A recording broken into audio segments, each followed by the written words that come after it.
वो जो अक्सर जिम वाले भैया कह देते ना कि भाई यहीं से प्रोटीन पाउडर लेना, हाँ, इसी से मसल मास बनेगा और इसी से इसी मास से बनेगा। हर एक दो दिन ओपीडी में ऐसा होता है कि कोई एक यंग आ जाए। 2 किडनी है यार, अगर एक खराब भी हो गई तो क्या ही हो जाएगा। क्योंकि जो भी कारण है वो ज्यादातर ऐसे नहीं कोई एक किडनी को इफेक्ट। क्या एक स्टोन छोटा सा ये कारण बन सकता है किडनी फेलियर का? स्टोन कब किडनी को खराब करता है? जनरली बच्चों में भी ये किडनी की प्रॉब्लम्स देखी जा रही हैं अब तो। आए दिन हम लोग के ओपीडी का 20-30% जो पॉपुलेशन है वो यंग जनरेशन की है। क्या फीमेल्स को कुछ अलग तरीके का होता है किडनी का प्रॉब्लम? तो अगर आपको कोई दिक्कत नहीं है तो इसका मतलब ये नहीं है कि आपके अंदर कोई बीमारी नहीं हो सकती। डायलिसिस एक ऐसा वर्ड है जिससे हर इंसान डर जाता है। ये हम लोग के लिए भी बहुत बड़ा बर्डन होता है किसी फैमिली को बताना कि अब तुम्हारा जीवन बिना डायलिसिस या बिना ट्रांसप्लांट के संभव नहीं है।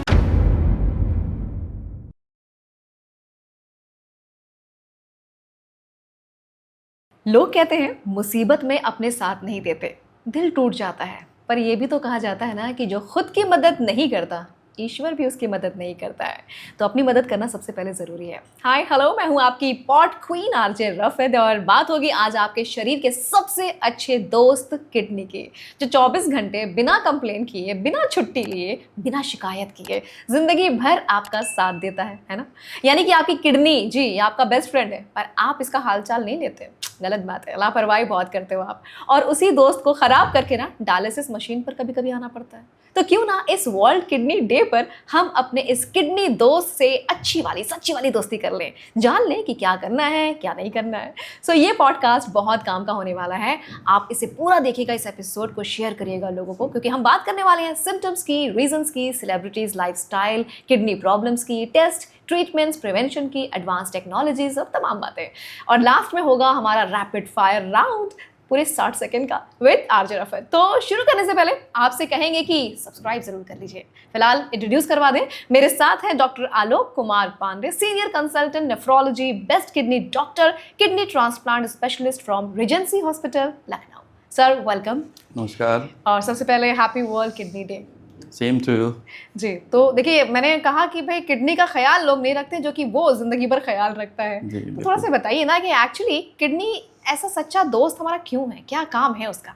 हाँ, ये बहुत ही महत्वपूर्ण प्रश्न है इस दृष्टि में कि जैसा कि हम देखते हैं कि हम दिन भर कुछ भी खाते रहते हैं, पीते रहते हैं, हम कभी ये नहीं सोचते कि हम कितना खा रहे हैं या कितना पानी पी रहे हैं या कौन सा साल्ट कितना हम ले रहे हैं, शुगर्स कितने ले रहे हैं। ये बहुत सी चीज़ें हैं जिस पे हम ध्यान नहीं देते हैं, जबकि हमारे ब्लड में इनका लेवल बहुत ही स्ट्रिक्टली मैनेज करना होता है। सबके एक कट ऑफ होते हैं जिसके ऊपर नीचे, जैसे एक सिंपल होता है कि जो कॉमन सॉल्ट है, सोडियम है, इसका भी लेवल अगर कम हो जाए ब्लड में तो बहुत सी प्रॉब्लम, जैसे झटके आ सकते हैं, सीजर हो सकते हैं, इवन डेथ भी हो सकता है।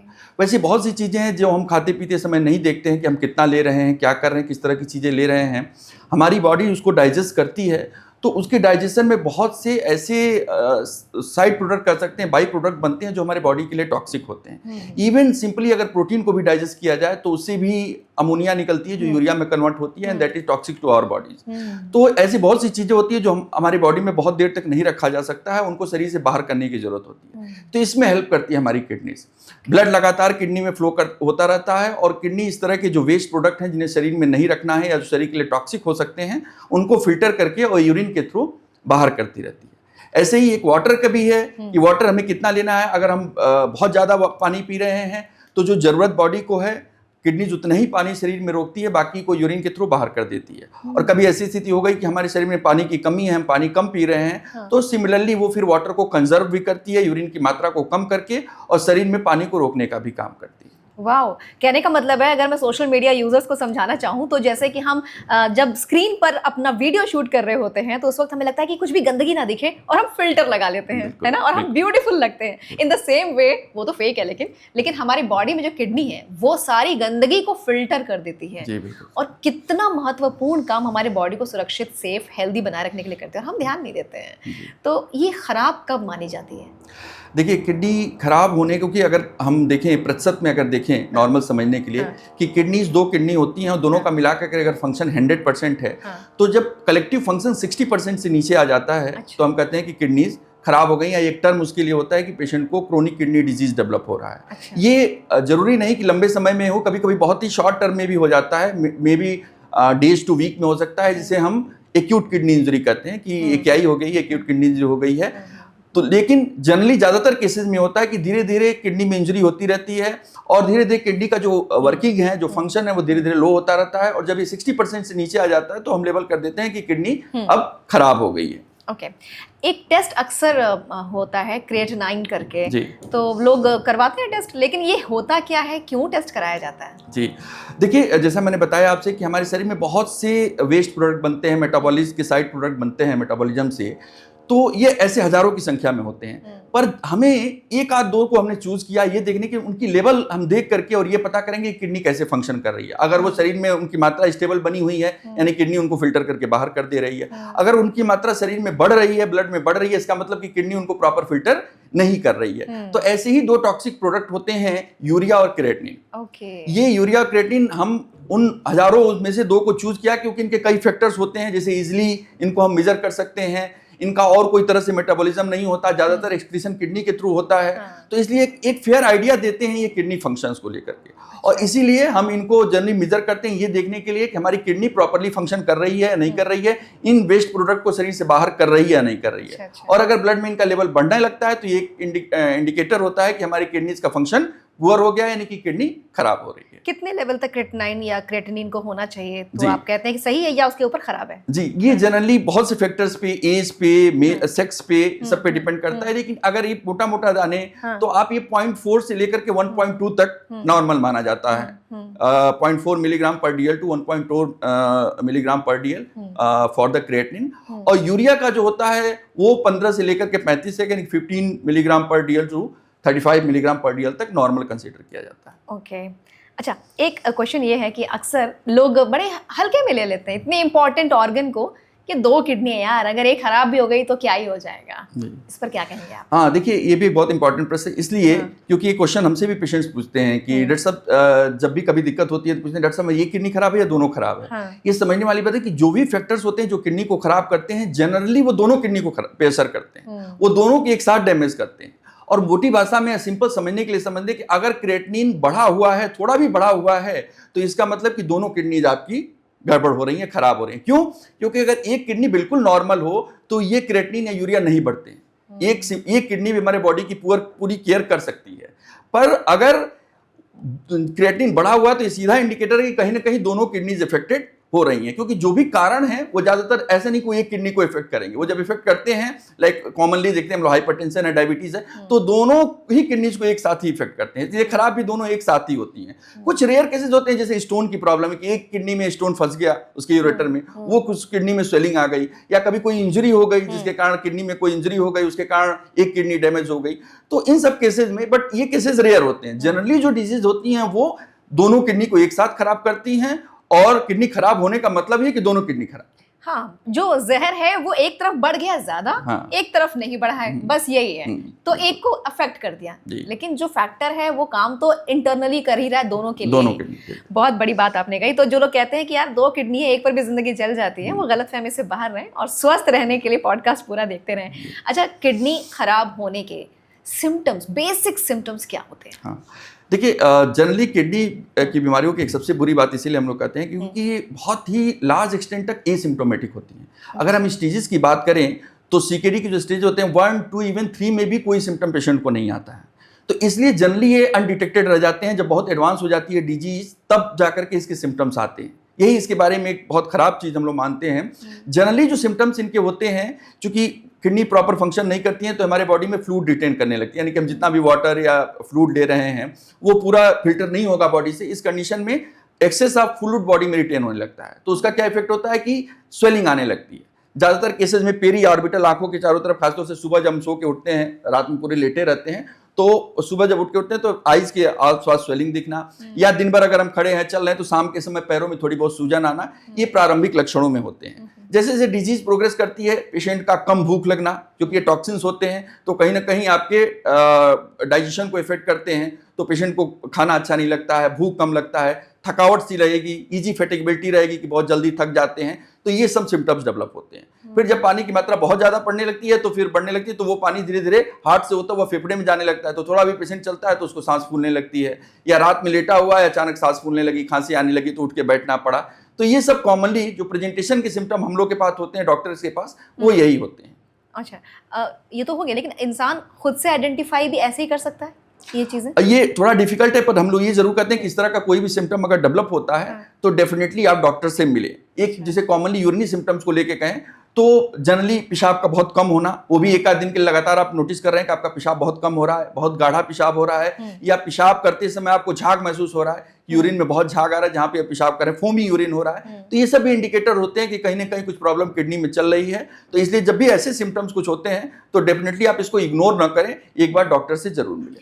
घर में लोग आमूमन कह देते हैं कि अगर किसी को कमर में दर्द हो रहा है तो तुम्हें शायद किडनी की प्रॉब्लम है। तो किस तरह का दर्द किडनी की प्रॉब्लम हो सकता है? हाँ देखिए, ये भी बहुत ही मिमिक करता है क्योंकि कमर में बहुत से तरह के दर्द हो सकते हैं, होते हैं, कॉमनली पेशेंट हम लोग के पास आते हैं, पर जनरली जो किडनीज होती हैं हमारे एब्डोमेन में पीछे की तरफ एकदम होती हैं, स्पाइन के दोनों तरफ बिल्कुल पीछे की तरफ होती हैं। तो स्पेशली अगर फ्लैंक पेन हो रहा है, इस साइड वाले पेन को फ्लैंक पेन कहते हैं, अगर ये फ्लैंक पेन हो रहा है और वैक्सिंग वेनिंग टाइप का पेन है, कि बहुत तेज एक ऐंठन सी हुई फिर कम हो गया, फिर तेज हुई ऐंठन सी और फिर कम हो गया, तो वैक्सिंग वेनिंग जो पेन होते हैं जनरली इसको यूरेट्री कोलिक कहते हैं। ये इस तरह के पेन या लगातार कंटिन्यूअसली एक हैवीनेस सी बनी हुई है उस एरिया में, तो वो कई बार किडनी की तरफ इंडिकेट करते हैं, वो किडनी या यूरेट्रिक स्टोन वगैरह के पेन हो सकते हैं। अच्छा, तो बैक साइड ही पेन माना जाएगा? हाँ, बैक साइड में दोनों तरफ फ्लैंक कहा जाता है। बिल्कुल बैक में तो जनरली जो मोस्टली बोनी पेन होते हैं मिडिल में, तो जो साइड में बैक में लोअर बैक में साइड की तरफ जो होते हैं जिन्हें फ्लैंक कहते हैं, उनमें अगर पेन हो रहा है और जैसा कि मैंने सिम्टम्स जिस तरह के पेन बताया कैरेक्टरिस्टिक, वो पेन हो रहा है तो डेफिनेटली एक इंडिकेट करता है कि कहीं ना कहीं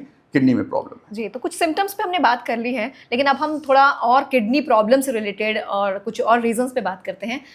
किडनी प्रॉब्लम अगर हो गई है किसी को तो वो और कौन कौन सी प्रॉब्लम का कारण बनती है?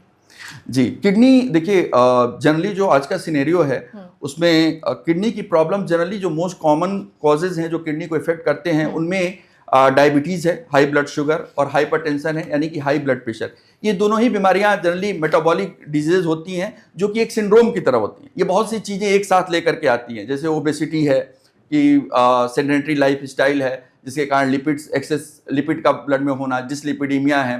तो ये सब ऐसा नहीं कि वो सिर्फ किडनी को ही इफेक्ट करती है, वो और सारे ऑर्गन्स को इफेक्ट करती है। हार्ट में आज आपको देख रहे हैं कोरोनरी आर्टरी डिजीज बहुत बढ़ती जा रही है, तो रिस्क फैक्टर उनमें भी यही है, diabetes, hypertension, dyslipidaemia, cigarette smoking, obesity, sedentary lifestyle, तो ये सब रिस्क फैक्टर उनके लिए भी हैं, किडनीज के लिए भी है। वैसे वो लिवर के लिए भी है, फैटी लिवर होता है, वैसे ही वो ब्रेन के लिए भी है, सीवीएस सेरेब्रोवास्कुलर डिजीजेज होती हैं। तो ये सारे ऑर्गन्स को कहीं ना कहीं इफेक्ट करते हैं। इसका सबसे बड़ा एग्जाम्पल एक डायबिटीज है, कि डायबिटीज जनरली किडनी को खराब करता है, और साथ साथ ऐसा नहीं को किडनी खराब करता है, साथ साथ शरीर के सारे ऑर्गन्स को खराब करता है। प्रेजेंटेशन में भी किसी का पहले हो सकता है, कुछ पेशेंट्स कार्डियक सिम्टम्स के साथ आते हैं तो जांच होती है तो पता चला कि उनकी किडनी भी अफेक्टेड है। कुछ पेशेंट्स हम लोग के पास आते हैं कि यूरिन में प्रोटीन आ रहा है, जब जांच कराते हैं तो पता चलता है कि उनको हार्ट का भी प्रॉब्लम है, लीवर फैटी है और सभी प्रॉब्लम्स है, वेस्कुलर प्रॉब्लम्स भी हो रही हैं। तो सिम्टम्स पे डिपेंड करता है, अदरवाइज डिजीज कई ऑर्गन को एक साथ इफेक्ट करता है। अच्छा, किडनी में अक्सर ये कहा जाता है कि जब स्टोन होता है तो वो एक शुरुआत मानी जाती है, स्टोन हो गया तो किडनी में प्रॉब्लम क्रिएट करेगा। क्या एक स्टोन छोटा सा ये कारण बन सकता है किडनी फेलियर का या किडनी ट्रांसप्लांट का? जी, देखिए हमारे जो हम जो ट्रॉपिकल कंट्रीज हैं उनमें स्टोन एक इम्पॉर्टेंट कॉज है कि स्टोन के कारण किडनी खराब होती है। क्यों? क्योंकि बहुत से लोग होते हैं जो रिकरेंट स्टोन फॉर्मर होते हैं, जनरली उनमें बार बार स्टोन बनते हैं। स्टोन कब किडनी को खराब करता है? जनरली कि अगर ऐसा स्टोन हो जो कहीं ना कहीं यूरिनरी ट्रैक को ऑब्स्ट्रक्ट कर रहा है, जो किडनी से यूरेटर्स निकलते हैं जो यूरिन को लाकर के यूरिनरी ब्लैडर में छोड़ते हैं, या यूरिनरी ब्लैडर से फिर यूरेथ्रा के थ्रू बाहर आता है यूरिन। तो इस ट्रैक में अगर कहीं स्टोन फंस जाए तो क्या करता है कि ये रुकावट पैदा करता है, उसके कारण एक बैक प्रेशर डेवलप होता है यूरिन के कारण, क्योंकि किडनी लगातार यूरिन बना रही है, वो निकल नहीं पा रहा, तो एक बैक प्रेशर डेवलप होता है और इससे किडनी में स्वेलिंग आने लगती है, जिसे कि कॉमन भाषा में मेडिकल साइंस में उसको हाइड्रोनेफ्रोसिस कहते हैं। किडनी में यूरिन फिल करने लगता है, किडनी स्वेल होने लगती है, और जब ये स्वेल करती है तो जो नॉर्मल पैरेन्काइमा, जो फंक्शनिंग पैरेन्काइमा, उसको ये प्रेस करता है, और धीरे धीरे अगर पता नहीं चला, उसको सही समय पर रिलीव न किया गया, तो धीरे धीरे करके ये किडनी को खराब कर देता है। तो ये इंडिया में एक इंपॉर्टेंट कॉज है किडनी खराब होने का। यूजुअली एक तरफ के स्टोन एक ही किडनी को खराब करते हैं, जैसे मैंने शुरू में ही बताया कि एक किडनी खराब होने का इंपॉर्टेंट कॉज है कि स्टोन था, उधर आके फंस गया, पर जनरली ऐसे पेशेंट्स रिकरेंट स्टोन फॉर्मर होते हैं, उनमें पता चला एक बार इधर किडनी में बना, कुछ दिन बाद पता चला दूसरी किडनी में बना और फिर उस किडनी को भी खराब कर दिया।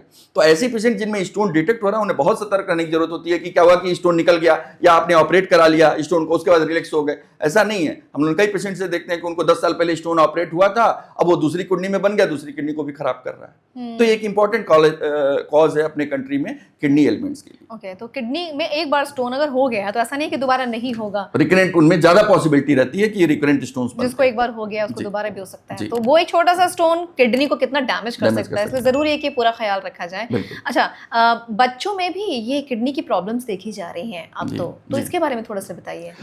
बच्चों में जो प्रॉब्लम किडनी की होती है उनका थोड़ा सा डिफरेंट वो होता है। जैसे कि ज़्यादातर केसेस जो उस तरह में होते हैं वो जेनेटिक होते हैं। जेनेटिक एबनॉर्मेलिटी, जैसे कुछ सिंड्रोम, नेफ्रेटिक सिंड्रोम होते हैं जिसमें बहुत ज़्यादा यूरिन से प्रोटीन पास करने लगता है। बट ये डेफिनेटली है कि इनका भी प्रिवेलेंस समय के साथ बढ़ा है।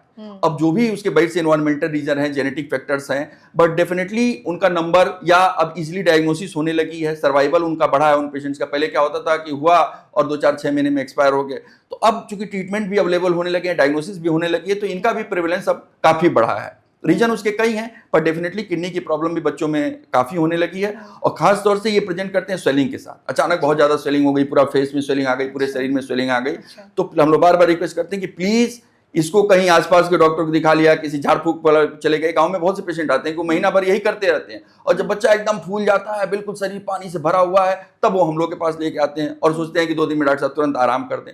तो इतनी बीमारी, सारा प्रोटीन लीक कर गया है यूरिन के थ्रू, तो उनको फिर ठीक होने में भी या चीज़ों को रिकवर करने में भी टाइम लगता है। और कई बार कोई इन्फेक्शन हो गया तो जानलेवा भी हो जाता है बच्चे के लिए। तो बच्चों के लिए स्पेशलिस्ट डॉक्टर हैं, मौजूद हैं? डेफिनेटली हैं, लेकिन जनरली ये दोनों मिलकर के एक साथ केयर करते हैं। नेफ्रोलॉजी का पार्ट हम देते हैं और जनरल बच्चों का जो पीडियाट्रिशियन होते हैं वो देखते हैं। तो आप लोग मिलकर, हाँ, मिला जुला काम होता है, पीडियाट्रिशियन और नेफ्रोलॉजिस्ट। ओके, अच्छा, बच्चों से हम जरा ऊपर बढ़े हैं तो यूथ आजकल बहुत ज्यादा अफेक्टेड हो रहा है, मैंने सुना है, तो थोड़ा सा इसके बारे में बताइए। ये भी बहुत इंपॉर्टेंट क्वेश्चन है आज के समय में, क्योंकि हम लोग ओपीडी में देख रहे हैं कि आए दिन हम लोग के ओपीडी का 20-30% जो पॉपुलेशन है वो यंग जनरेशन की है। अच्छा। कि आए और पता चला कि उनकी किडनी खराब हो गई है। और ये हम लोगों के लिए भी बहुत बड़ा बर्डन होता है किसी फैमिली को बताना कि अब तुम्हारा जीवन बिना डायलिसिस या बिना ट्रांसप्लांट के संभव नहीं है। और डायलिसिस अभी हमारे कंट्री में अभी अवेलेबिलिटी इतनी अच्छी नहीं है। हालांकि पिछले 5-10 सालों में बहुत काम हुआ है, डिस्ट्रिक्ट लेवल पे डायलिसिस होने लगी है, पर फिर भी बहुत हाई जो पॉपुलेशन है वो अभी भी इनके लिए एसेसिबिलिटी इतनी ईजी नहीं है। तो उनके लिए गांव में रह रहा है, पुअर है, एजुकेशन भी है नहीं, तो उनको बताना कि प्रॉपर कैसे डायलिसिस करना है, कैसे फूड्स रखने हैं, कैसे आपको फिस्टुला बनवाना है, जो सारी चीज़ें जो रिक्वायर्ड होती हैं वो फॉलो नहीं कर पाते। और ज़्यादातर केसेस में हम लोग देखते हैं कि वो डेथ हो जाती है यंग एज में। हाँ, तो इसलिए अब आपने जो किया कि आखिर रीज़न क्या है, तो रीज़न जो हम लोग देखने को मिलता है कि आजकल रीज़न वही है जो बड़ों में होते हैं। जैसा कि मैंने बताया कि वो मेटाबॉलिक काजेज ही, कि डायबिटीज़ है या हाइपरटेंशन है या कुछ ऑटो इम्यून डिजीज होते हैं जिसे हम लोग ग्लोमेरुलोनेफ्राइटिस कहते हैं, जिसमें एक आईजीए नेफ्रोपैथी होती है, वो अपने इंडिया में बहुत कॉमन है, जो यंग लोगों में ही पूरी तरह से किडनी को खराब कर देती है और डायलिसिस पे आ जाते हैं। पर जो मेजॉरिटी ग्रुप है जो मेटाबॉलिक सिंड्रोम का, डायबिटीज़ का, हाइपरटेंशन का, उसका रीज़न ये कि ये दोनों बीमारियां ही पहले के समय में जनरली 50s और 60s की बीमारियां मानी जाती थी, यानी कि पेरेंट्स के एज ग्रुप में होती थी, और इसलिए उसके पहले कोई न चेक करता था, न कोई उसकी जो प्रिवेलेंस इंसिडेंस था वो भी बहुत कम था।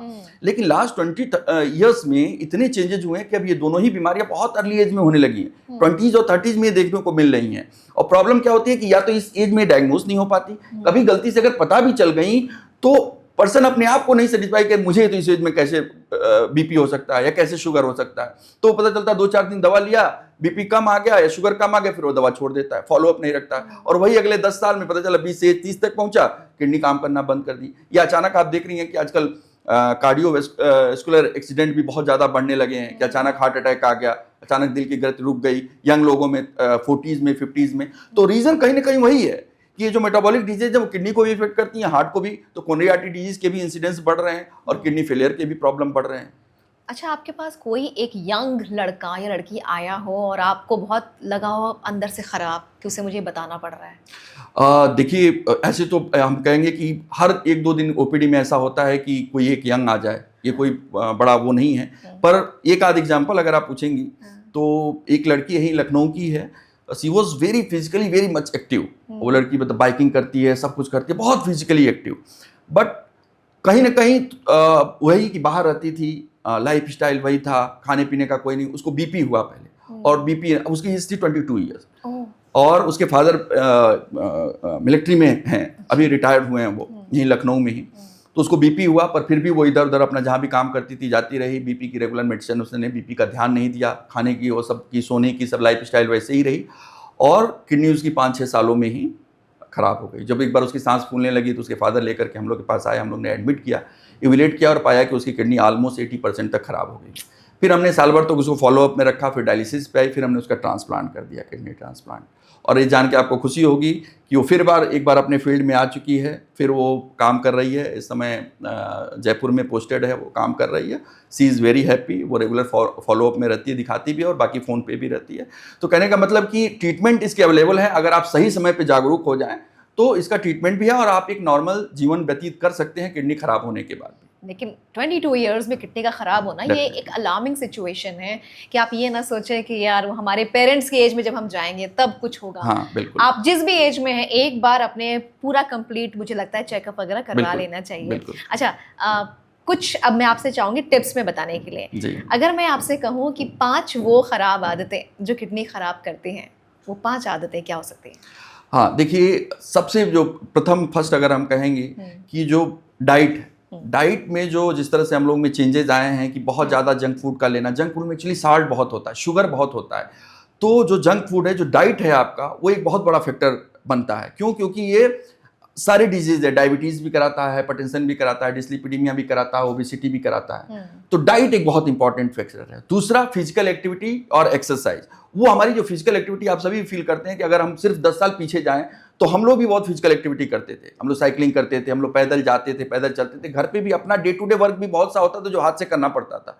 पर अब इधर 10-20 सालों में जो चेंजेस आए हैं कि कहीं अगर हमें 150 मीटर भी जाना हो तो हम कोशिश करते हैं कि हम बाइक से जाएं या कार से जाएं। बाइक से नहीं, कार से जाएं। हम बिल्कुल पैदल नहीं चलना चाहते हैं। या घर में भी कोई काम किया, अगर टीवी भी ऑन करनी है तो हम रिमोट से ही ऑन कर दें, फैन भी ऑन करना है तो रिमोट से ही उठ करके क्यों चलें। तो जो अगर आप दिन भर में देखें तो ये हालत हो गई कि लोग 1000 स्टेप भी पर डे नहीं चलते, और उधर कैलोरीज बहुत बढ़ती जा रही है इंटेक में, जंक फूड के फॉर्म में, और साथ में इजीली अवेलेबल है, कभी भी थोड़ा सा भी भूख लगा तो आपने खा लिया, भूख से ज्यादा खा लिया, तो कैलोरीज का एक्सेस इंटेक हो रहा है, और उधर exercise day by day, physical activity कम होती जा रही है। तो जो भी कैलोरीज जाती है वो बर्न नहीं हो पाती, वो कहीं ना कहीं फैट के फॉर्म में आपके बॉडी में डिपॉजिट होती है और वो मेटाबॉलिक सिंड्रोम को जन्म देती है। तो ये 2 रीजन, फर्स्ट एंड सेकंड, बहुत इंपॉर्टेंट में। थर्ड में है कि जो हमारी लाइफ स्टाइल है, जो हरी एंड वरी की लाइफ स्टाइल है कि बहुत ही कम समय है और बहुत ज़्यादा स्ट्रेस लेकर के काम करना, बहुत जल्दी खाना, कम सोना। बिल्कुल पता चला 4 ये बहुत अच्छा बता दिया कि बहुत तो मेहनती है, वो 5 घंटे ही सोते हैं। तो कहीं ना कहीं वो अपने आप को आप हार्म कर रहे हैं। बॉडी को एक नीड होती है कि आपने 7 to 8 ईयर साउंड स्लीप आपकी 7 to 8 आवर्स की होनी चाहिए, वो बहुत ज़रूरी है। तो एक प्रॉपर स्लीप लेना। इसके अलावा 4th चीज़ है कि जो आप साथ में बहुत स्मोकिंग, अल्कोहल, ये सब चीजें अगर ये भी आप करते हैं तो ये भी सारे ऑर्गन्स के इफेक्ट करती है। इवन सिगरेट स्मोकिंग का डायरेक्ट रिलेशन पाया गया किडनी खराब होने में, हार्ट में, किडनी में, सब बहुत ही टॉक्सिक होती है। और वैसे ही अल्कोहल है, स्मोकिंग है, और भी बहुत सी एडिक्शंस हैं। और साथ साथ में अगर 5वें में कहें कि पानी का इंटेक बहुत कम लेना, प्यास लगी हुई है या तो अवेलेबिलिटी नहीं है या टाइम नहीं है, पानी बहुत कम पीना है। इससे क्या होता है, यूरिन आपका कंसंट्रेट होता है और बहुत से जो इस तरह के सब्सटेंस जो आराम से आपके शरीर से निकल सकते हैं वो कहीं ना कहीं किडनी में प्रेसिपिटेट होते हैं, स्टोन बनाते हैं। जो बहुत से टॉक्सिन्स इजीली निकल सकते हैं वाटर में डिजॉल्व होकर के, वो भी कहीं ना कहीं किडनी में प्रेसिपिटेट करते हैं, उनकी टॉक्सिसिटी किडनी में बढ़ती है। अभी आपने स्मोक की बात कही, तो ये बताइए कि आज यंग जनरेशन को मैं देख रही हूँ, बल्कि 8th क्लास में भी स्टूडेंट्स अक्सर स्कूल से जब निकलते हैं और घर की ओर जाते हैं तो बीच में जो टाइम होता है, मैंने पूरा का पूरा ग्रुप देखा है जो स्मोकिंग करते हुए जा रहा है। ज़रा सी 12-13 साल की उम्र है, अच्छे स्कूल में पढ़ रहे हैं, लेकिन वो माँ बाप से छुप कर गलियों में जाकर वो स्मोकिंग करते हुए नजर आते हैं। उन्हें शायद वो कूल लगता है। लेकिन आप मुझे बताइए, इस स्मोकिंग से क्या क्या उनको हो सकता है परेशानी? देखिए, एज ए डॉक्टर हम लोग जानते हैं कि किसी भी एडिक्शन में सबसे अगर खराब एडिक्शन है तो स्मोकिंग है। ये जो स्मोक के साथ थाउजेंड्स में टॉक्सिन्स हमारे बॉडी में जाते हैं जो हमारे सभी ऑर्गन्स को ऑलमोस्ट खराब करते हैं। नॉट ओनली द लंग, कि लंग से ही खराब होता है, सारे ऑर्गन, हार्ट हो गए, किडनीज हो गए, सारे ऑर्गन्स को ये खराब करते हैं, डायरेक्ट इफेक्ट करते हैं। और सिगरेट स्मोकिंग के बहुत से कैंसर होते हैं, ऐसे ऐसे जगह के कैंसर से रिलेटेड है, कहीं इंटेस्टाइन के कैंसर से रिलेटेड होता है। लंग से तो डायरेक्ट दिखता है कि हम सिगरेट पी रहे हैं तो हमें लंग का कैंसर हो सकता है, या ये तो प्रूवन है, पर और भी कई ऑर्गन प्रूवन है जिससे सिगरेट स्मोकिंग से कैंसर का रिस्क पड़ता है। तो ये बहुत ही बैड है बॉडी के लिए, हेल्थ के लिए। पर कहीं ना कहीं हमारे प्रॉब्लम हमारे सोसाइटी में है कि सिगरेट पीने वाले कहाँ से उनके माइंड में चीज़ आती है कि वो बहुत कूल लगते हैं। क्योंकि सिगरेट डेफिनेटली कोई शुरुआत में जो बच्चे करते हैं वो एडिक्शन के लिए नहीं करते हैं, वो just they take it as a enjoyment कि बहुत हम इंजॉय कर रहे हैं या बहुत अच्छा दिख रहे हैं, बहुत कूल दिख रहे हैं। तो ये कहीं ना कहीं ये गलत मैसेज है। हमें हर तरह से इसको डिमोट करना चाहिए, ये मैसेज जाना चाहिए कि बहुत ही हार्मफुल है, इसको 100% अवॉइड करने की चीज़ है। जिसे कोई एक सिगरेट भी इंजॉयमेंट के लिए भी ना पूते, वो भी कहीं ना कहीं आपके बॉडी को हार्म करता है। क्या हार्ट अटैक की तरह किडनी अटैक भी होता है? किडनी अटैक वर्ड बिल्कुल हार्ट अटैक की तरह सिमिलर तो नहीं होता, लेकिन उसी का एक फॉर्म होता है एक्यूट किडनी इंजरी। अच्छा। हार्ट अटैक तो कई बार क्या होता है कि सेकंड मिनट्स का भी टाइम नहीं देता, ठीक है, कि पता चला कि हार्ट में सप्लाई रुकी ब्लड की और एरिथमिया डेवलप हो गई, मिनट भर में ही कार्डियक अरेस्ट हो जाता है, वहाँ तुरंत सीपीआर और उसकी जरूरत पड़ती है, अदरवाइज आप हॉस्पिटल भी नहीं पहुँच सकते हैं। बट किडनी में इतना कम समय तो नहीं रहता, पर डेफिनेटली जो एक्यूट किडनी इंजरी होती है उसको मैनेज करने की जरूरत होती है, क्योंकि वो आवर्स टू डेज में डेवलप होती है और उसका अगर सही समय पे मैनेज न किया गया तो एक डेथ का इंपॉर्टेंट कॉज बन जाती है। क्योंकि ये जहर अपने शरीर में, जो मैंने बताया, यूरिया, क्रिएटिन, ऐसे बहुत से थाउजेंड से टॉक्सिन्स हमारे ब्लड में बहुत तेजी से बढ़ने लगते हैं, जो हमारे सारे ऑर्गन को इफेक्ट करते हैं। कई बार वो हार्ट को भी, चलते हुए हार्ट को भी रोक देते हैं। कई बार ब्रेन प्रेशर हुआ तो सीजर्स आने लगते हैं, झटके आने लगते हैं। पानी ज़्यादा मात्रा में शरीर में रुका तो सांस फूलने लगती है और ऑक्सीजन की कमी के कारण डेथ हो जाती है। तो acute kidney injury quite similar होती है हार्ट अटैक की तरह, जिसमें सडन डेथ का खतरा बना रहता है। अच्छा, आज से कुछ वक्त पहले तक रीजंस कुछ और भी थे और हम तमाम रीजन डिस्कस भी कर रहे हैं। जी। इस दौरान क्या कोई एक ऐसी चीज़ जो हम लोग खा रहे हैं, पी रहे हैं और वो किडनी प्रॉब्लम का रीज़न बन रही है? देखिए, किडनी पर्टिकुलरली खाने पीने में अगर हम बात करें तो जैसा कि मैंने बताया कि अभी भी बहुत ही हैवी फैटी मील्स लेना, अच्छा, ठीक है, हैवी फैटी मील्स लेना, क्योंकि डिसलिपिडीमिया भी एक डायरेक्ट किडनी को इफेक्ट करती है, इवन किडनी के ग्लोमेरुलाई को, सेल्स को इफेक्ट करती है। और दूसरा, हैवी प्रोटीन लेना। कई बार देखिए कि फैशन में आजकल लोग जिम जाते हैं, बड़े बड़े प्रोटीन पाउडर्स के डब्बे आते हैं, प्रोटीन लेते हैं, और ये भी स्टडी में प्रूवन है। इवन हम लोग के पास केसेज आते हैं तो हम लोग बैक में हिस्ट्री लेते हैं कि आपने अभी कोई रिसेंट में जिम ज्वाइन किया हो या प्रोटीन लिया हो, ये डायरेक्ट किडनी को इफेक्ट करती है और किडनी फेलियर में महीने भर के अंदर किडनी फेलियर में चली जाती है और वो इंजरीज इरिवर्सिबल होते हैं। मतलब वो डैमेज हो गया तो हो गया, फिर वो किडनी खराबी होगी, आपको डायलिसिस की ही जरूरत पड़ेगी। तो ये दोनों चीज़ें डाइट में खासतौर से कि प्रोटीन लें तो बिना किसी डॉक्टर के एडवाइस के न लें, और खासतौर से जो जिम रिलेटेड प्रोटीन है इसके लिए तो बहुत ज़्यादा सतर्क होने। हम लोग से डॉक्टर बीइंग डॉक्टर बहुत से लोग पूछते रहते हैं डॉक्टर साहब, हम लोग स्ट्रिक्टली मना करते हैं कि नहीं, बिल्कुल मत लीजिए। अगर आप बॉडी बिल्डिंग भी कर रहे हैं तो डाइटरी प्रोटीन जो है वही कोशिश करिए, वेजिटेरियन डाइटरी प्रोटीन है खाने के साथ लें। सप्लीमेंट्री प्रोटीन ले रहे हैं तो उसके भी कुछ गाइडलाइंस होते हैं, जो भी कंपनियां उस गाइडलाइन को फॉलो करके प्रोटीन लाती हैं उन्हीं को लीजिए। जो सिंपल मार्केट में बने हुए 80% प्रोटीन, उसमें बहुत से टॉक्सिन सब्सटेंसेस होते हैं जो कि डायरेक्ट किडनी को हार्म करते हैं और आपकी किडनी को खराब कर सकते हैं। तो वो जो अक्सर जिम वाले भैया कह देते ना कि भाई यहीं से प्रोटीन पाउडर लेना, हाँ, इसी से मसल मास बनेगा और इसी से मास बनेगा, बिल्कुल। तो वो एक ही प्रोटीन का डब्बा पूरा जिम वाला बंदा जो है वो खरीद रहा है, खरीदता है और उसको पूरा दिन भर वही खाता है, वही खाता और फिर वो पता चलता है कि किडनी खराब हो गई। साहब। अच्छा, ये भी कहा जाता है कि जिसको डायबिटीज है वो उसे किडनी प्रॉब्लम हो जाएगी तुरंत ही। डायबिटीज का क्या मतलब, कनेक्शन क्या है? देखिए, आज के समय में जो भी पेशेंट वर्ल्ड वाइड दुनिया में जितने भी लोग डायलिसिस पे हैं उनमें 50% लोग हैं जो डायबिटिक हैं। अच्छा, तो इससे आप ये समझ सकती हैं कि diabetes has become the one of the most important cause of kidney failure world wide. Even India में हम लोग वर्ल्ड लीडर हैं इस समय डायबिटीज, नंबर ऑफ डायबिटीज में सबसे ज़्यादा पेशेंट वर्ल्ड में हमारे पास हैं डायबिटीज़ के। तो डेफिनेटली किडनीज भी अफेक्टेड होती हैं उससे, और डायबिटिक किडनी डिजीज आजकल बहुत कॉमन हो गई है क्योंकि डायबिटीज़ के पेशेंट्स के नंबर बढ़ रहे हैं।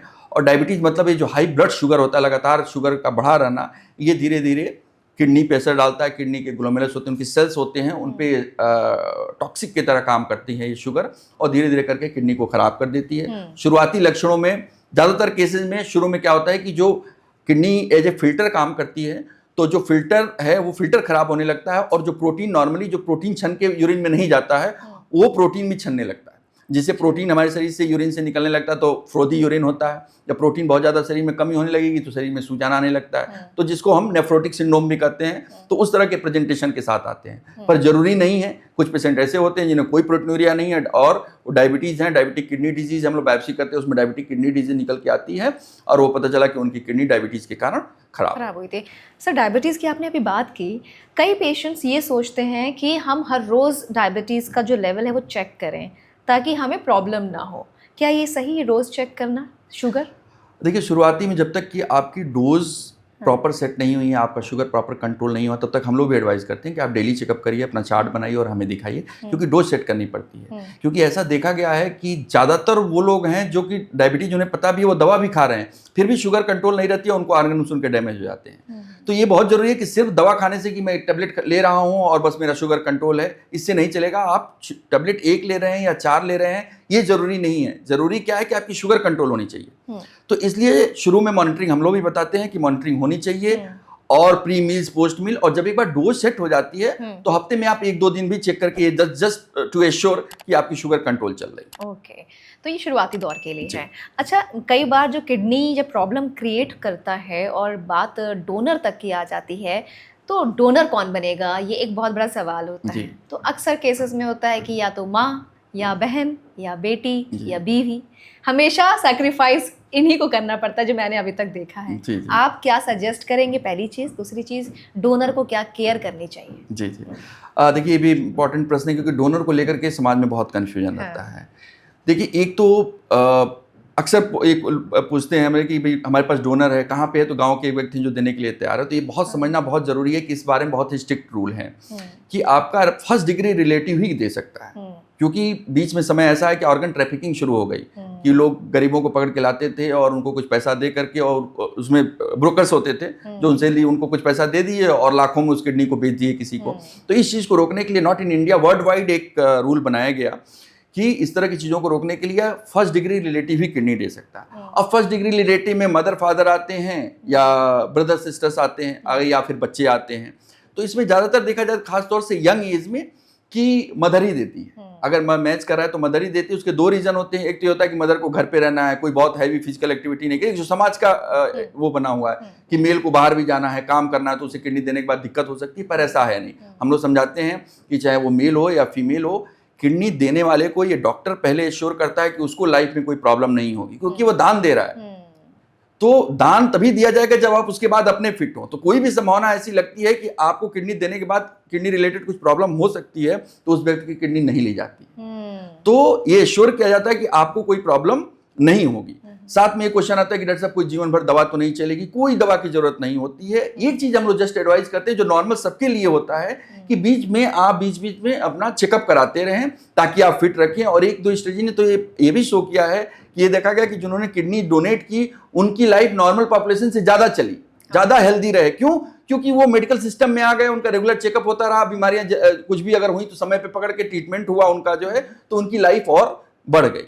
तो इसलिए डोनर को कोई प्रॉब्लम नहीं होती, कोई लंबी दवा लेने की जरूरत नहीं होती है, और वो एक बिल्कुल नॉर्मल जीवन नॉर्मल व्यक्ति की तरह व्यतीत कर सकता है। वो सारे काम कर सकता है जो दूसरा व्यक्ति कर सकता है। ओके, अब जरा हम कुछ ना सेलिब्रिटीज़ की ओर रुख करेंगे। हर इंसान को लगता है कि यार हम आम इंसान हैं तो हमें प्रॉब्लम हो सकती है, लेकिन क्या सेलिब्रिटीज़, पॉलिटिशियंस, बड़े लोगों को भी प्रॉब्लम हुई है? जी डेफिनेटली, बहुत कॉमनली होती है। जो बताइए, जो मेटाबॉलिक सिंड्रोम है, ये सेलिब्रिटीज़ में या इस तरह के लोग में जो पॉलिटिक्स में हैं, जिनकी लाइफ बहुत ही फास्ट है, इनमें बहुत कॉमनली देखने को मिलती हैं, और उनमें फिर ऑर्गन डैमेज भी होते हैं। जैसे कि एग्जाम्पल हमारे जेटली जी थे, अरुण जेटली जी, उनका भी किडनी ट्रांसप्लांट हुआ। He was having diabetic nephropathy. Similarly Sushma Swaraj ji थी, उनकी भी किडनी ट्रांसप्लांट हुई, सेम भी डायबिटिक नेफ्रोपैथी थी उनको भी। अभी लालू यादव जी का रिसेंटली 1-2 साल पहले हुआ, उनको भी डायबिटिक नेफ्रोपैथी थी। तो जनरली ये मेटाबॉलिक सिंड्रोम है जो कि इफेक्ट करता है, क्योंकि उनकी लाइफ स्टाइल ऐसी होती है, उनके पास सारी फैसिलिटीज़ हैं, फिर भी लाइफ स्टाइल ऐसी है कि कहीं ना कहीं वो metabolic syndrome, diabetes, hypertension, obesity develop होती है और फिर वो ऑर्गन्स को डैमेज करती है। यानी साइलेंटली वो किल कर रहा है उस चीज को, लेकिन सेलिब्रिटीज लाइफस्टाइल की वजह से नहीं इस पर ध्यान दे पा रहे हैं। एक और मैं भी नाम बताना चाहूंगी, बाहुबली के जो एक्टर हैं राणा दग्गुबाती जी, उन्हें भी किडनी ट्रांसप्लांट करवाना पड़ा था। ऑलरेडी उनको कई सारी प्रॉब्लम्स हैं, लेकिन राणा दग्गुबाती को बाहुबली 2 जब रिलीज हुई उसके बाद अचानक से प्रॉब्लम हुई और किडनी ट्रांसप्लांट उनका हुआ। और उन्होंने बात कही कि मुझे जीना है और मुझे बहुत अच्छा जीवन जीना है, इसलिए मैंने तुरंत उसके बाद केयर करना शुरू कर दिया।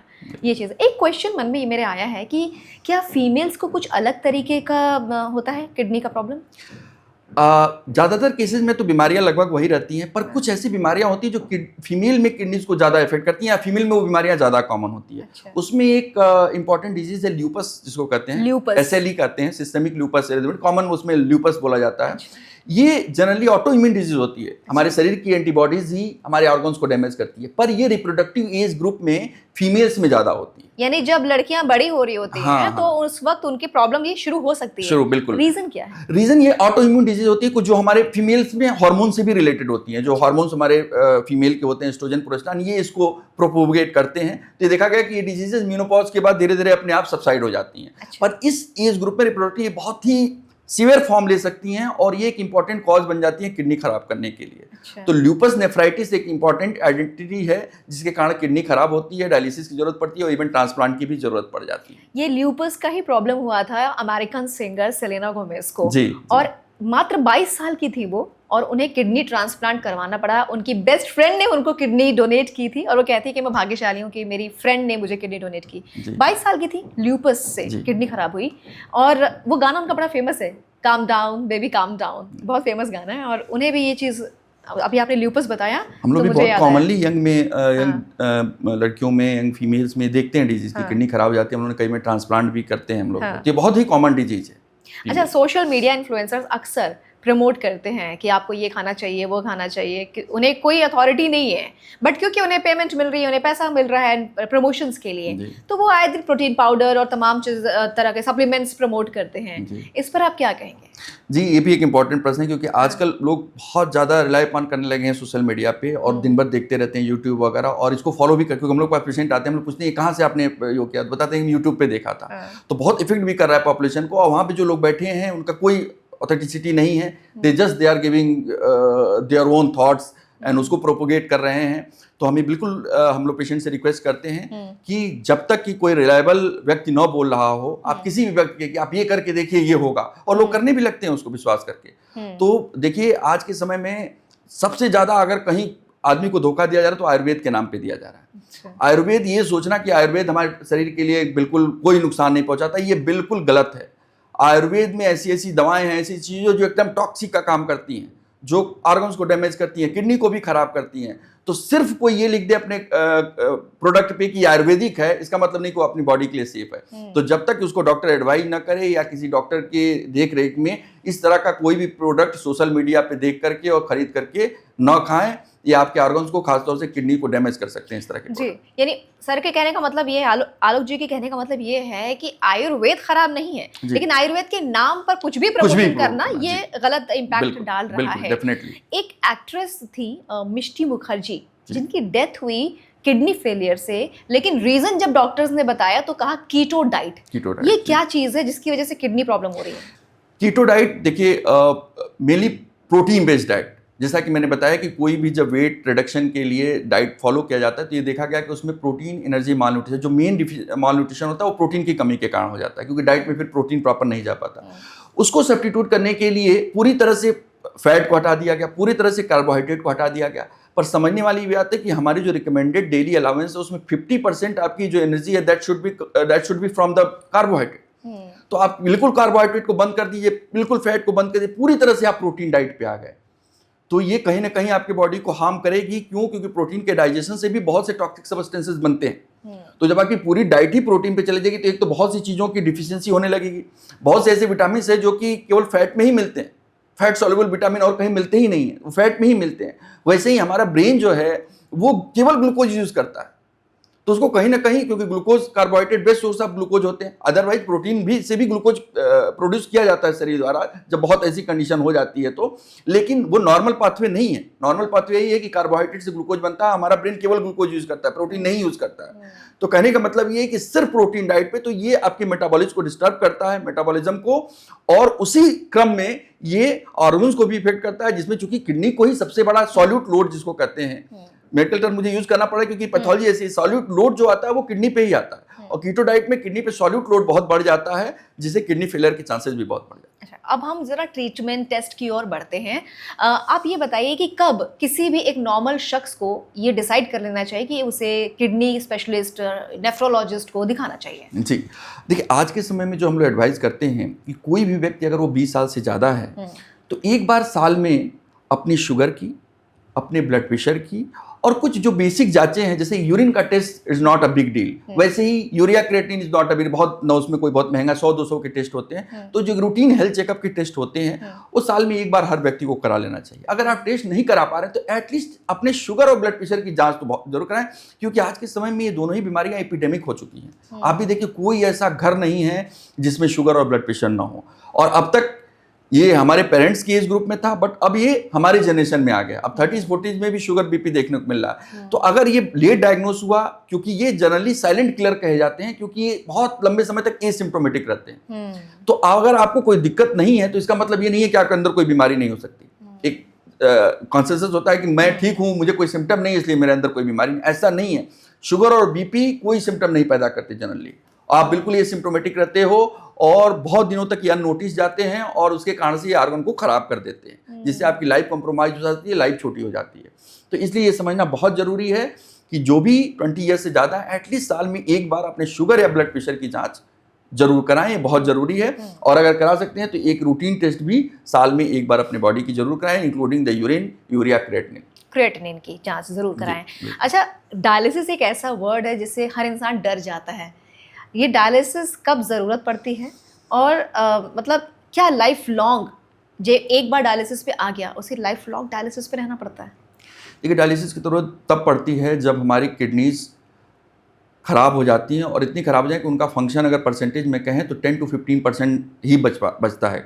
तो उस कंडीशन में फिर नॉर्मल सर्वाइवल के लिए, जैसा कि मैंने बताया कि जो किडनी के फंक्शंस होते हैं उनको करने के लिए फिर मशीन यूज़ की जाती है। उसी मशीन को हम डायलिसिस मशीन कहते हैं। जनरली ये दो तरह से होती है डायलिसिस। एक तो ब्लड से की जाती है कि ब्लड मशीन में जाता है, वो फिल्टर होकर के आता है, उसको हीमोडायलिसिस कॉमनली यही यूज होता है। पर वर्ल्ड वाइड एक और डायलिसिस होती है जिसे हम आम भाषा में पेरिटोनियल डायलिसिस या पानी की डायलिसिस भी कहते हैं। उसमें हमारे पेट में एक ट्यूब डाल दिया जाता है और उससे कुछ पानी के बने बनाए बैग आते हैं, जो घर पे ही पेशेंट दिन में 3 बार या 4 बार उस पानी को पेट में डालना होता है, 6 घंटे तक रखना होता है और फिर उसी ट्यूब से निकाल देना होता है। तो उसको पानी की डायलिसिस या पेरिटोनियल डायलिसिस कहते हैं। वो भी एक अच्छा है, पर उसको पेशेंट खुद इतना एजुकेटेड होना चाहिए, उसके पास इतना असिस्टेंस होना चाहिए कि वो सारी चीज़ें घर पे कर सके। और उसमें क्लीननेस भी बहुत इंपॉर्टेंट होती है, सेफ्टी प्रिकॉशंस भी बहुत ज़रूरी होते हैं। तो जनरली ये एफ्लुएंस सोसाइटी में ही यूज़ की जाती है। लेकिन हीमोडायलिसिस आज के समय में लगभग सब जगह अवेलेबल हो गया है। गवर्नमेंट ने हर डिस्ट्रिक्ट लेवल पे अवेलेबल करा दिया है। तो हीमोडायलिसिस की फैसिलिटी है, और हीमोडायलिसिस अगर अच्छे से हो तो आप 10 से 15 साल, इवन 20 साल तक की भी लाइफ आराम से बिता सकते हैं। पर ये जरूर है कि ये जीवन भर, पूरा जीवन नहीं निकल सकता डायलिसिस पे, इसकी एक लिमिटेड लाइफ होती है। तो इसीलिए कहा जाता है कि dialysis is not the ultimate solution. आपको ट्रांसप्लांट चूज करना चाहिए अगर आप पूरा जीवन अपना अच्छे से व्यतीत करना चाह रहे हैं। अच्छा, मतलब ट्रांसप्लांट अगर हो गया है तब कोई दिक्कत नहीं, लेकिन अगर किडनी खराब है तो आप सिर्फ डायलिसिस करते रहेंगे अगर, तो ये जब तक मतलब पूरी लाइफ करना ही पड़ेगा? नहीं, पूरी लाइफ, ये वर्ड तो यही कि पूरी लाइफ करना पड़ेगा, पर लाइफ छोटी हो जाती है। अच्छा। पूरी लाइफ का मतलब कि अगर कोई 20 साल का है तो वो 70 साल का जीवन नहीं, 50 साल डायलिसिस पे नहीं रह सकता। ठीक है, इसीलिए आपको ट्रांसप्लांट के लिए सोचना चाहिए, क्योंकि डायलिसिस की life, average life 10 to 15 years ही होती है। क्योंकि डायलिसिस की जरूरत तभी पड़ेगी जब हमारी दोनों किडनी खराब हो। अगर एक किडनी, जैसे हम लोग ट्रांसप्लांट भी करते हैं तो एक ही किडनी लगाते हैं और देने वाला भी एक ही किडनी। तो अगर मैंने जो शुरू में ही बताया था कि अगर एक किडनी भी आपकी ठीक है पूरी तरह से, तो आपको कोई प्रॉब्लम नहीं होगी, इवन आपका क्रिएटिनिन भी नहीं बढ़ेगा, क्योंकि वो एक ही किडनी पूरे बॉडी का लोड ले सकती है। पर अगर क्रिएटिनिन बढ़ा हुआ है, डायलिसिस तो छोड़ दिए, क्रिएटिनिन भी अगर बढ़ के 1 से 2 भी हुआ है, इसका मतलब कि दोनों किडनीज अफेक्टेड है, तभी आपका क्रिएटिनिन बढ़ रहा है। अगर एक किडनी बिल्कुल नॉर्मल है तो डायलिसिस, ट्रांसप्लांट, इस सब की कोई जरूरत नहीं पड़ती। इवन हर 500 आदमी में एक आदमी में एक ही किडनी होती है। अगर आपका अल्ट्रासाउंड आज तक नहीं हुआ या मेरा अल्ट्रासाउंड आज तक नहीं हुआ तो हमें भी नहीं पता कि हमारे पास 2 किडनी है कि 1 किडनी है। 1 kidney is a very common thing. 500 में एक आदमी को एक ही किडनी होती है और नॉर्मल व्यतीत, पूरा जीवन नॉर्मल व्यतीत करते हैं।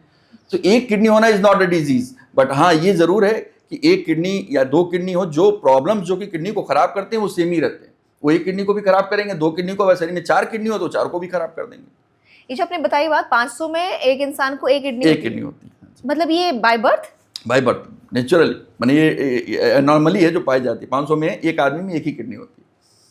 ये आपने बड़ी शॉकिंग बात बताई है। तो इसलिए ये कंफ्यूजन कि एक किडनी भी अगर आपकी ठीक है तो आपको डायलिसिस या ट्रांसप्लांट, इन सब की जरूरत तभी पड़ती है जब दोनों ही किडनी आपकी खराब हो जाए। ये आपने बड़ी नई चीज़ बता दी है। ओके, किडनी ट्रांसप्लांट के लिए जैसे आपने अगर एडवाइस किया कि अब आपकी किडनी ट्रांसप्लांट होगी, उसमें क्या क्या चीज़ें हैं जो आपको ध्यान में रखनी पड़ती है और पेशेंट को बताना पड़ता है, तभी किडनी ट्रांसप्लांट होती है? जी, किडनी ट्रांसप्लांट के लिए कुछ बहुत ही मैंडेटरी चीज़ें होती हैं, जैसे कि जनरली हम लोग कोशिश करते हैं कि ब्लड ग्रुप की मैचिंग हो, ठीक है, ब्लड ग्रुप दोनों का सेम हो। अब फैसिलिटीज़ आ गई हैं कि नॉन मैचिंग में भी हम ट्रांसप्लांट करते हैं, यानी कि दोनों का ब्लड ग्रुप दूसरा हो, अलग अलग हो, तब भी हम ट्रांसप्लांट कर सकते हैं। लेकिन उनमें कुछ, एक तो वो उनका एक्सपेंडिचर भी ज़्यादा होता है, प्लस उसमें कुछ सावधानियां भी ज़्यादा लेनी पड़ती हैं। तो ज़्यादा हम लोग कोशिश करते हैं कि ब्लड ग्रुप मैचिंग हो तो ज़्यादा अच्छा रहेगा। तो एक ब्लड ग्रुप मैचिंग बहुत जरूरी है। जैसे ब्लड ट्रांसफ्यूजन में सिंपल रूल होता है, ए को दे सकता है, बी को दे सकता है, ओ सबको दे सकता है और ए भी सबसे ले सकता है। जो नॉर्मल ब्लड ट्रांसफ्यूजन के रूल होते हैं वो किडनी ट्रांसप्लांट में भी फॉलो होते हैं। RH फैक्टर जो होता है A+ या B+, इसका किडनी का कोई मतलब नहीं होता, प्लस और माइनस उसी से डोनेशन पे कोई इफेक्ट नहीं पड़ता है। तो पहली चीज़ तो हो गई। दूसरा, जो व्यक्ति किडनी दे रहा है उसका पूरी तरह से मेटिकुलसली बहुत ही बारीकी से जांच की जाती है, ये देखने के लिए कि अभी तो कोई डिजीज ना हो, फ्यूचर में भी इस तरह की कोई संभावना जिससे उसकी किडनी खराब हो सकती है, तो उससे किडनी नहीं ली जाती है। तो उसके 2 किडनी में से 1 किडनी लेनी है तो दोनों किडनीज का अलग अलग GFR चेक होता है। GFR आप मोटी भाषा में कर सकते हैं कि फंक्शन कितना % किडनी कर रही है। और जनरली हम लोग कोशिश करते हैं कि अगर 40% से ज़्यादा का फंक्शन हो तभी उस किडनी को लें, पर जो किडनी पेशेंट डोनर के पास बच रही है उसका भी फंक्शन अच्छा होना चाहिए ताकि उस व्यक्ति को उसके जीवन में कोई प्रॉब्लम ना हो। ये रूल है, ठीक है। तो उस लिए डोनर का हेल्दी होना, डोनर का पूरा प्रॉपर वर्कअप होना ये बहुत जरूरी होता है। और इसीलिए डोनर डिफिशिएंसी इसीलिए होती है कि कई बार हमें कुछ पता नहीं है, जब हमने टेस्ट किया डोनर में शुगर निकल आया, डोनर में BP बहुत हाई चल रहा है, डोनर में एक किडनी ऑलरेडी कमजोर है, डोनर की किडनी में स्टोन निकल आया। जब जांचें होती हैं तो इस तरह की प्रॉब्लम निकल आती है और डोनर फिर कि नहीं आप नहीं दे सकते, आप नहीं दे सकते, आप नहीं दे सकते। डोनर डिफिशिएंसी इसीलिए पैदा हो जाती है। ओके, तो चलिए भाई, इतनी जरूरत ही क्यों पड़े, उसके पहले आप सही रहिए। तो कोई 5-3 जो भी गोल्डन रूल्स हैं कि आपकी किडनी खराब ना हो, आप हेल्दी रहें, 5 कोई गोल्डन रूल या 3 गोल्डन रूल्स? जी बिल्कुल। पहले तो यही है कि आप अपने डाइट का ध्यान रखें, डाइट में बैलेंस डाइट लें, जंक फूड अवॉइड करें। आप साथ में आप फूड में अपने फ्रूट्स, वेजिटेबल्स ये सभी इंक्लूड करें, फाइबर जिसको कहते हैं कि फाइबर इंक्लूड करें। और जनरली लो कैलोरी फूड को ज़्यादा प्रिफर करें, high calorie food, junk food, fatty food इनको अवॉइड करें। साथ में ज़रूर थोड़ा समय एक्सरसाइज के लिए भी निकालें, at least 30 minutes per day for 5 days a week. कम से कम इतना टाइम आपको देना है, 150 मिनट्स पर वीक आप एक्सरसाइज के लिए भी दें, जो कि बहुत ज़रूरी है। साथ में एक आप अच्छी नींद लें, पानी की मात्रा शरीर में कम ना हो, रेगुलर पानी पीते रहें, हाइड्रेट रहें। इसके लिए एक ज़रूरी, मैं लोग पूछते हैं कि भाई हमें कितना पानी की ज़रूरत है, सबकी अलग अलग नीड होती हैं, तो वो एनवायरमेंटल कंडीशन पे डिपेंड करती हैं। कोई AC में दिन भर रह रहा है तो उसकी नीड डेफिनेटली कम है, जो बाहर फील्ड में है, डायरेक्ट सनलाइट में है, उसकी नीड ज़्यादा है। तो एक सिंपल तरीका होता है अपना हाइड्रेशन एसेस करने का, यूरिन कलर। आप अपने यूरिन के कलर से जान सकते हैं कि आपका हाइड्रेशन कैसा है। नॉर्मल यूरिन जो कलर होता है वो पेल येलो होता है, हल्का पीले रंग का, ये नॉर्मल है, यानी कि आपका हाइड्रेशन नॉर्मल है। अगर ये बिल्कुल व्हाइट पानी की तरह आने लगे, you are over hydrated, that is also good. आप ओवर हाइड्रेटेड है, बिल्कुल व्हाइट यूरिन आ रही है। अगर गाढ़ा पीला यूरिन आ रहा है तो पहला इंडिकेटर तो यही होता है कि आप डिहाइड्रेटेड हो, यानी कि यूरिन कंसंट्रेट हो रही है, इसलिए पीली हो रही है। तो पीला अगर यूरिन है तो यानी कि अपने पानी की मात्रा को आपको बढ़ाने की जरूरत है। पर ये जरूरत है कि खूब पानी पीने के बाद भी अगर यूरिन पीला बना हुआ है तो फिर आपको डॉक्टर के पास जाने की जरूरत है। फिर आपको जॉन्डिस एक कॉमन प्रॉब्लम होती है, हेपेटाइटिस के कारण जो जॉन्डिस, उसमें भी येलो यूरिन पास होता है, या किसी ड्रग के कारण भी हो सकता है। पर हाइड्रेशन देखने के लिए शरीर का यूरिन का colour is a very important marker. Okay, अच्छा, यूरिन की ही बात निकल चली, एक बहुत ही वियर्ड सा क्वेश्चन दिमाग में आया है, लेकिन मुझे लगा पूछना चाहिए। अक्सर राह चलते कुछ पुरुष जो यूरिन करते हैं, ये हालांकि सही नहीं है सोसाइटी के हिसाब से, क्या इसका सेहत पर भी कुछ असर पड़ता है?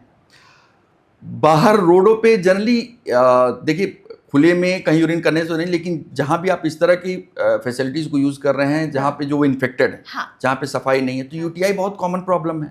पुरुषों में होता है? पुरुषों में भी होता है, पुरुषों में भी होता है, मेल में ज़्यादा होता है, फीमेल में ज़्यादा होता है, पर मेल में भी UTI होता है कहीं ना कहीं अनहाइजीनिक स्टेट के कारण। और ख़ासतौर से जो डायबिटिक हैं या जिनको प्रोस्टेट की प्रॉब्लम है, इस तरह की उनमें यूरिन इन्फेक्शन कॉमन है, मेल में भी होते हैं।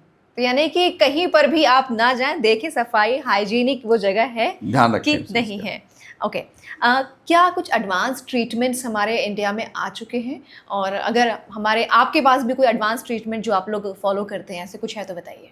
एडवांसमेंट कई फील्ड में, किडनी में ही कई तरह से हुए हैं। जैसे कि डायलिसिस के टाइप ऑफ डायलिसिस में देखा जाए तो एक CRRT होता है, कंटिन्यूअस रीनल रिप्लेसमेंट थेरेपी, जो अवेलेबल प्रॉपर नहीं था, लेकिन अब आज के समय में लगभग सभी बड़े हॉस्पिटल्स में इसकी फैसिलिटी है। या आईसीयू में पेशेंट है, उसका बीपी कम है, उसको इन्फेक्शन भी है, तो ये सब कंडीशन में नॉर्मली डायलिसिस नहीं हो पाती थी, क्योंकि डायलिसिस की मशीन ब्लड शरीर से लेती है, हो जाता है, तो उतना ब्लड शरीर से निकलते ही वो बीपी गिरने लगता था और डायलिसिस को रोकना पड़ता था।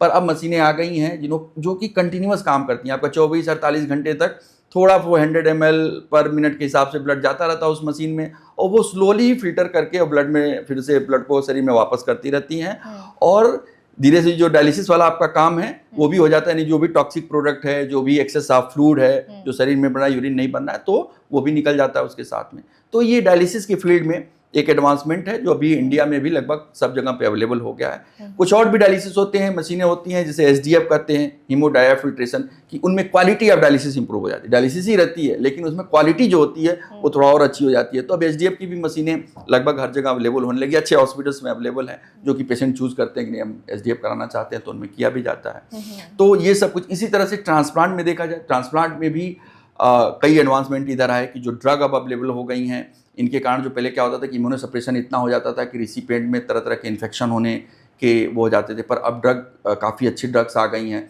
जिससे सेलेक्टिव इम्यूनोसप्रेशन होता है। पेशेंट्स को बहुत से जो पहले केयर रखने पड़ते थे वो अब नहीं रखने पड़ते हैं, और साथ में अब रोबोटिक ट्रांसप्लांट आ गया है, क्योंकि रोबोट ट्रांसप्लांट करता है, जो सर्जरी होती है वो रोबोट द्वारा किया जाता है। ये मैं कहने जा रही थी, क्या एआई रोबोट्स का भी इस्तेमाल हो रहा है? बिल्कुल बिल्कुल हो रहा है, बिल्कुल हो रहा है। ट्रांसप्लांट में भी हो रहा है, किडनी ट्रांसप्लांट में। अच्छा जी, तो यूज हो रहा है। तो ये सब एडवांसमेंट है हमारे किडनी ट्रीटमेंट में। ओके, मेरे पास अब एक छोटा सा कुछ आपके लिए है, बहुत रैपिडली आपको उसका जवाब देना पड़ेगा, और इसे कहते हैं 60 सेकंड्स विद आरजे रफत।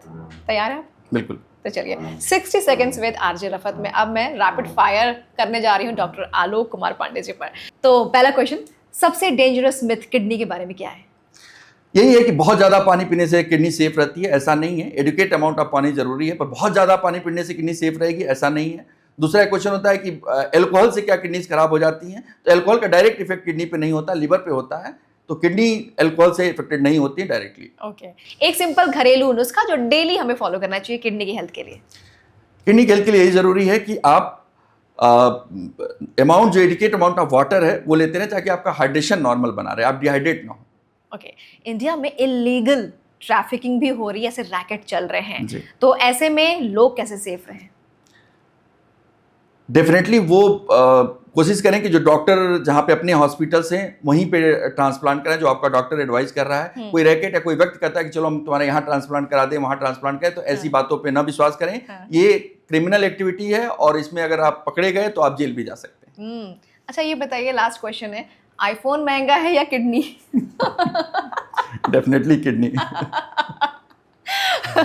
क्योंकि लोग अक्सर कहते हैं किडनी बेचकर आईफोन लिया, या प्रमोशन नहीं कर रहे थे हम। Thank you so much again doctor Alok Kumar Pandey, आपने बहुत अच्छे क्वेश्चंस के जवाब दिए हैं, और बस उम्मीद करेंगे कि लोगों की किडनी जो है वो स्वस्थ रहे। Thank you so much show में आने के लिए। बहुत बहुत धन्यवाद आपका भी रफत जी, थैंक यू।